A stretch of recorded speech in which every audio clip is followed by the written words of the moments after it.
Friends आपण चाहूचंती 7 foot रे सीढ़ी नहीं रखिबे बा दुआर मुह ऊपर रखिबा को चाहूचंती ताले प्रथमे आपण को 7 फुट को 12 रे बा इंच रे भाग करबा पड़िबो। इंच रे आपण जदी 7 बुझंती ताले आपणकर आसीबो 84 इंच।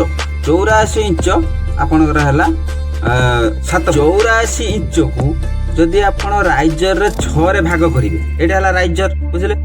राइजर जो 6 इंच रे भाग करेंगे ताले आपणकर भी सही 84 इंच माने 14 टी राइजर रहला। 14 टी राइजर माने 14 टी ट्रेड।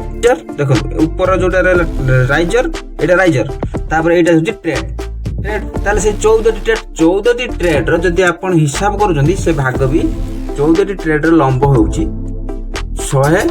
14 टी ट्रेड रो लंब 154 इंच 154 इंच है प्रथम पाँच रु लैंडिंग पर्यंत आपण दुआर मुह ऊपर रखंतु बा निमटाल ऊपर रखंतु।